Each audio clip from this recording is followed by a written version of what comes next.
जय हिंद विद्यार्थी मित्रांनो, मी प्रवीण दांटे परत एकदा चालू घडामोडीच्या नवीन सेगमेंट मध्ये आपल्या सर्वांचं स्वागत करतो। मित्रांनो, मागच्या 8 दिवसात म्हणजे 1 जानेवारी ते 8 जानेवारी 2023 या काळामध्ये एमपीएससी तथा इतर सर्व कॉम्पिटिटिव्ह एक्झाम साठी अत्यावश्यक असणाऱ्या चालू घडामोडींविषयीची माहिती आपण आजच्या लेक्चर मध्ये घेणार आहोत। मित्रांनो, लेक्चर सुरू करण्याच्या पूर्वी मित्रांनो, नवीन जो टीसीएस आणि आयबीपीएस पॅटर्न नुसार आता यानंतर जे एक्झाम होणार आहेत मग त्या सरळ सेवेच्या सर्वच एक्झाम त्याच्यामध्ये आरोग्य सेवक भरती असेल, तलाठी भरती असेल व ग्रामसेवक भरती असेल तर सर्व बॅचेस साठी पवन देशपांडे सरांची एक नवीन बॅच उद्यापासून लॉन्च होत आहे। मित्रांनो, त्या बॅचचं नाव आहे अर्जुना बॅच।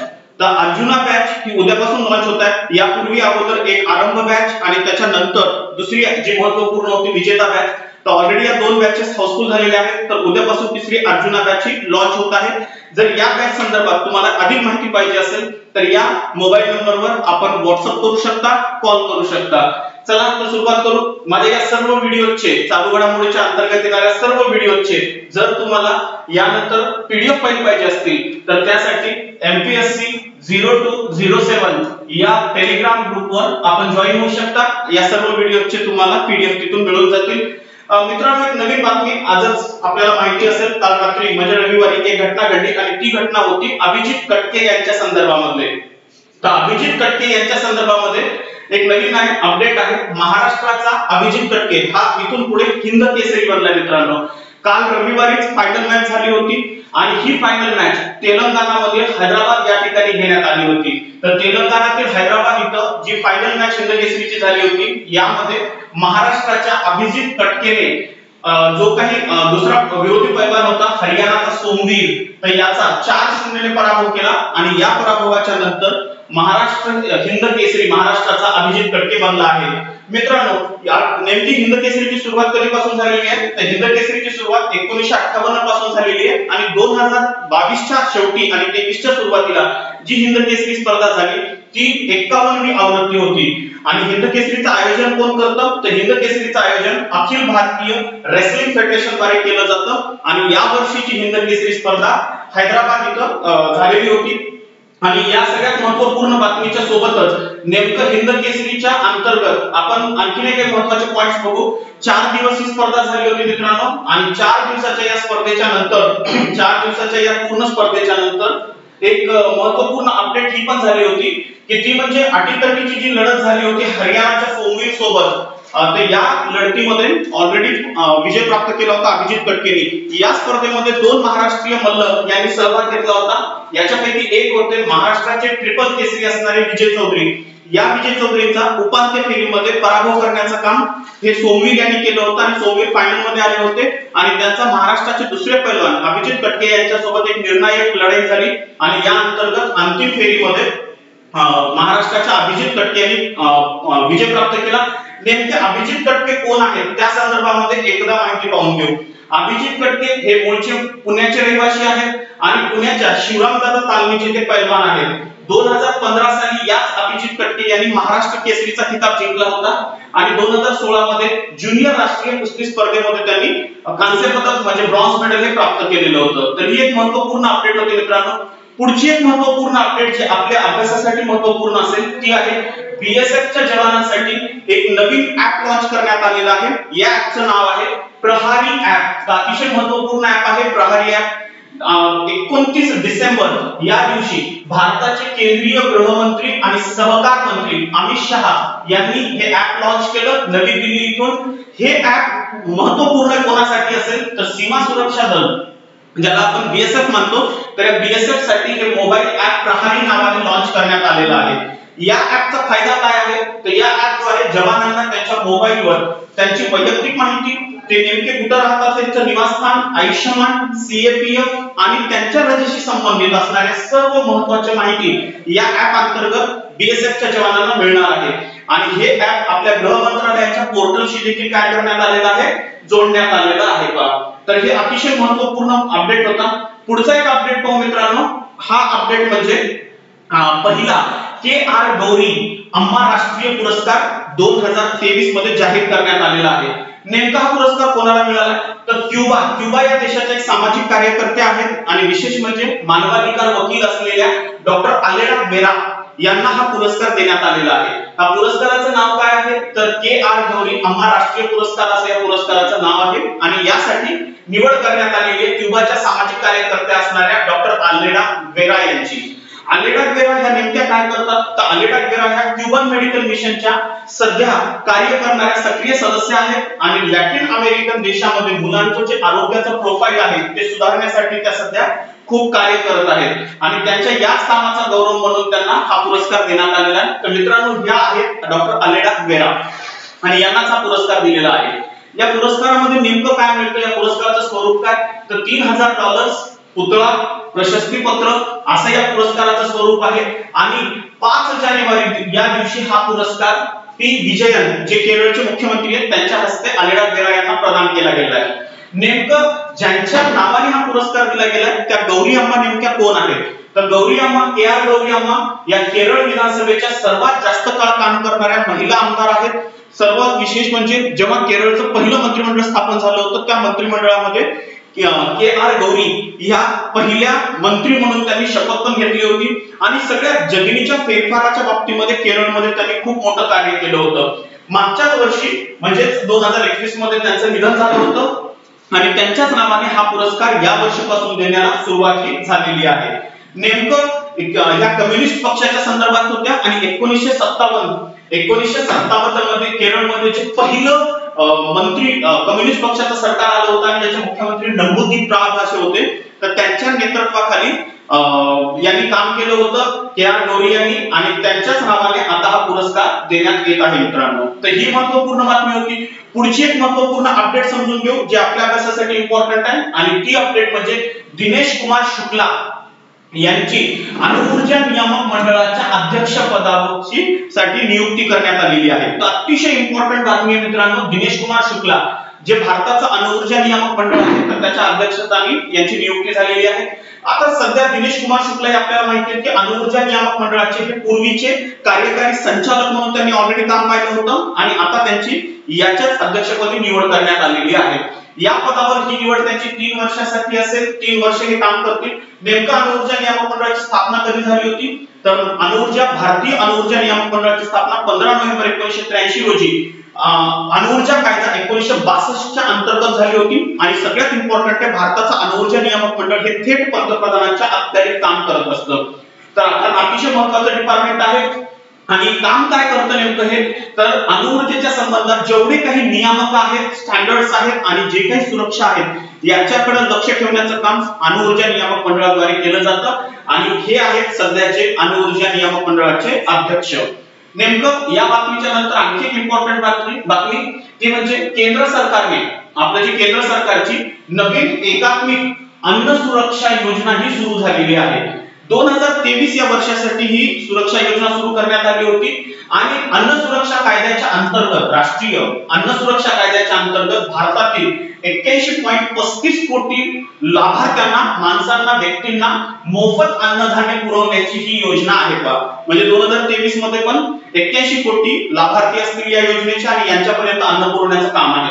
या योजनेचा प्रारंभ 1 जानेवारी 2023 पासून झालेला आहे आणि ही योजना 2 अतिशय महत्त्वाच्या योजनेच्या मध्ये काम करेल या दोघांना जोडण्याचं काम करेल। त्यापैकी एक आहे तिला आपण म्हणतो राष्ट्रीय अन्न सुरक्षा कायदा आणि दुसरं महत्त्वपूर्ण ज्याच्या अंतर्गत ही योजना काम करेल ते म्हणजे राष्ट्रीय अन्न सुरक्षा कायदा।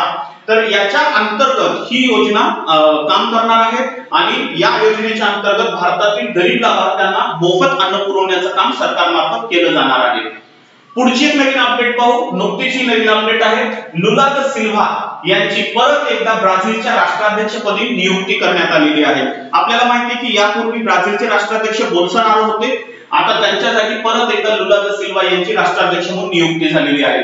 या अगोदर लुला दा सिल्व्हा 2023 पासून 2010 पर्यंत ब्राझीलच्या राष्ट्राध्यक्षपदी होते आणि ब्राझील आपल्याला माहिती आहे की दक्षिण अमेरिका खंडातील एक सगळ्यात मोठा देश आहे जो आपल्याला साऊथ अमेरिकन कॉन्टिनेंट मध्ये आढळून येतो। क्षेत्रफळाच्या दृष्टीने ब्राझील हा जगातला 5वा मोठा देश आहे तर लोकसंख्येच्या दृष्टीने सुद्धा तो जगातला 5व्याच क्रमांकाचा देश आहे।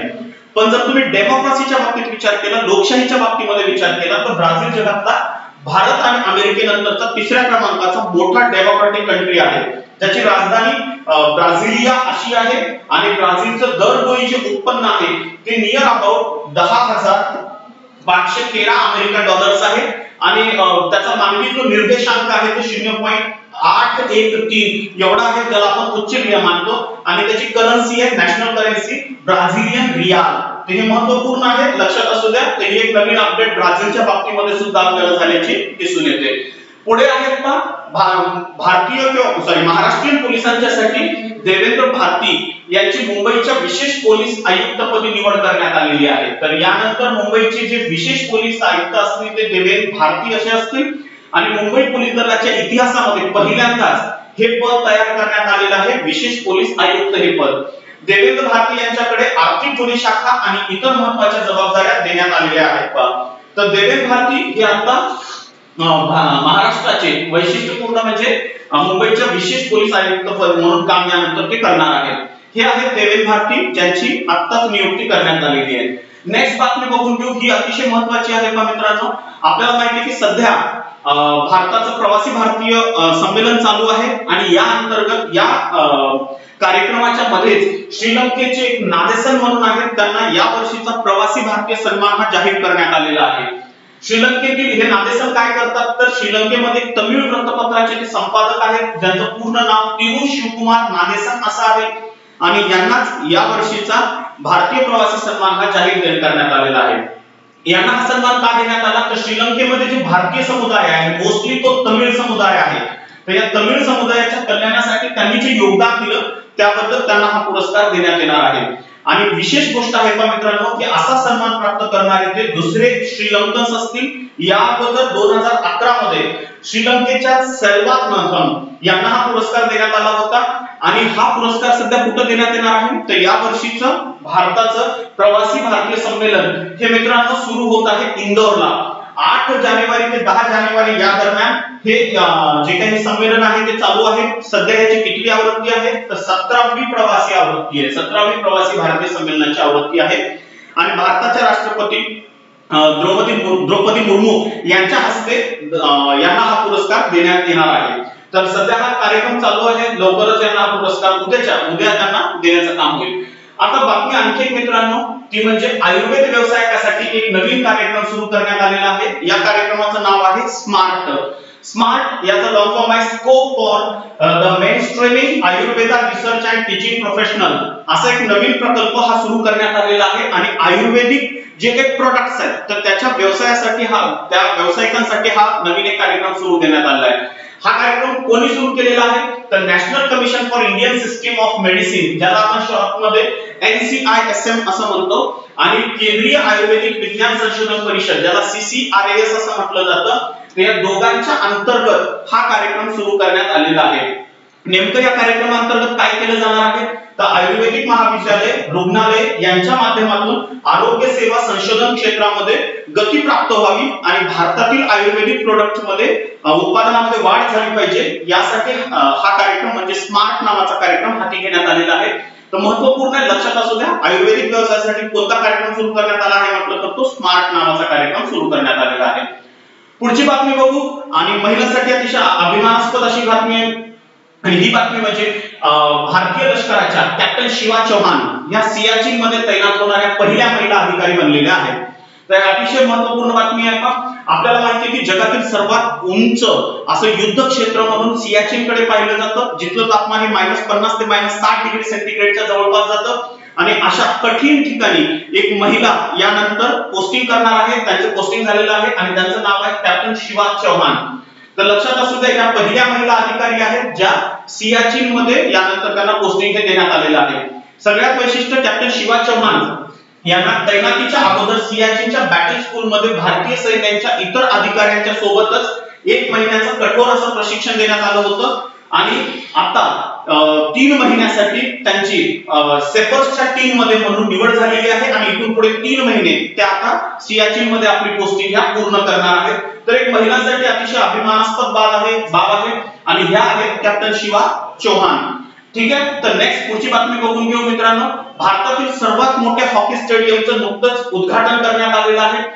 भारतातलं हे सर्वात मोठं हॉकी स्टेडियम आहे जे राउरखेडा ओडिशा या राज्यामध्ये आपल्याला दिसेल। या स्टेडियमचं नाव महान क्रांतिकारक बिरसा मुंडा यांच्या नावाने ठेवण्यात आलेलं आहे आणि या स्टेडियमसाठी जो निर्मिती खर्च आहे तो 146 कोटी रुपये आहे। एकूण क्षमता किती या स्टेडियम मध्ये, तर या स्टेडियम मध्ये एकूण 21,000 प्रवासी या स्टेडियम मध्ये बसू शकतात। टोटल 15 एकर एवढ्या क्षेत्रफळावर हे स्टेडियम हे उभारण्यात आलेलं आहे, 15 एकर एवढ्या।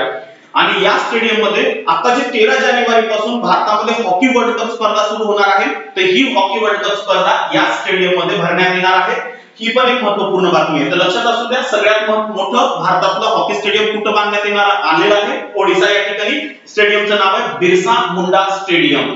नेक्स्ट पुढची बातमी बघू मित्रांनो, क्रिकेट खेळाडूंसाठी आता जर तुम्हाला आपल्या टीम मध्ये सिलेक्ट व्हायचं असेल तर यानंतर आणखी एका चाचणीतून खेळाडूंना पुढे जाणं बंधनकारक करण्यात आलेलं आहे। नेमकी ही चाचणी कोणती आहे, या चाचणीचं नाव आहे डेक्सा ही नवीन चाचणी बंधनकारक करण्यात आलेली आहे आणि भारतीय क्रिकेट नियामक मंडळ ज्याला आपण बीसीसीआय असं म्हणतो, तर या बीसीसीआय ने ही एक नवीन चाचणी भारतीय खेळाडूंसाठी कंपल्सरी केलेली आहे, डेक्सा चाचणी। या अगोदर जर एखाद्या भारतीय खेळाडूला निवड झाली असेल तर त्यासाठी एक चाचणी होती, या चाचणीचं नाव होतं योयो चाचणी। आता या योयो चाचणीच्या नंतर बोर्डानं आणखी एक चाचणी खेळाडूंसाठी फिक्स केलेली आहे, या चाचणीचं नाव आहे डेक्सा चाचणी। आणि या चाचणीच्या अंतर्गत भारतीय खेळाडूंच्या शरीराची रचना आणि त्यांच्या हाडाचं आरोग्य मोजण्यासाठी काही मानक काही स्टँडर्ड्स ठेवलेली आहेत आणि त्या स्टँडर्ड्सला आपण डेक्सा स्कॅन असं म्हणतो। तर प्रत्येक खेळाडूला हे डेक्सा स्कॅन करावं लागेल आणि त्यानंतर त्यांच्या शरीराचं पूर्ण मोजमाप करूनच जर तो खेळाडू या चाचणीमध्ये फिट मानला गेला तरच त्या खेळाडूला यानंतर भारतीय क्रिकेट संघामध्ये स्थान देण्यात येणार आहे। आणखी एक अतिशय महत्त्वपूर्ण बातमी आहे आणि अपडेट आहे, तो म्हणजे भारत जगातील तिसरा मोठा ऑटोमोबाईल क्षेत्रातला उत्पादक बनलेला आहे। आपल्याला माहिती असेल की भारताने गेल्या वर्षी ऑटो विक्रीच्या बाबतीमध्ये आता नुकतंच जपानला मागे टाकलेला आहे आणि आता भारत हा प्रथम जागतिक स्तरावर तिसरी मोठी ऑटोमोबाईल क्षेत्राची एक उत्पादक किंवा प्रोडक्ट बनलेला आहे। सगळ्यात विशेष होतं की 2022 मध्ये भारतामध्ये ऑटोमोबाईल क्षेत्रामध्ये जेवढी काही मॅन्युफॅक्चरिंग झाली होती, मग ती मॅन्युफॅक्चरिंग कार असो का इतर कुठल्याही वाहनांच्या बाबतीत असो, त्याची एकूण विक्री ही 4.25 दशलक्ष एवढी होती। जपानने याच वर्षी 4.2 दशलक्ष वाहनांची विक्री केली होती आणि त्याचं प्रोडक्शन केलं होतं आणि भारत आता 0.5 दशलक्षनी जपानच्या पुढे गेलेला आहे आणि जगातला तिसरा मोठा हा ऑटोमोबाईल क्षेत्रातला उत्पादक भारत हा बनला आहे। भारताच्या अगोदर सर्वात जास्त ऑटोमोबाईल क्षेत्रामध्ये पहिल्या क्रमांकावर अमेरिका आहे आणि दुसऱ्या क्रमांकावर चीन आहे। लवकरच भारत चीनला मागे टाकण्याचे चान्सेस हे दिसत आहेत मित्रांनो। तर ही पण एक महत्त्वपूर्ण अपडेट होती। तर मित्रांनो, ह्या होत्या 1 ते 8 जानेवारीच्या दरम्यान झालेल्या इतर महत्त्वपूर्ण काही घडामोडी ज्या आपल्या अभ्यासाच्या दृष्टीने अतिशय महत्त्वाच्या होत्या। ठीक आहे मित्रांनो, आजच्या सेगमेंटमध्ये इथंच थांबू। लवकरच पुढचा व्हिडिओ मी तुमच्यासाठी अपलोड करून घेणार आहे। तोपर्यंत थँक्यू, धन्यवाद, जय हिंद।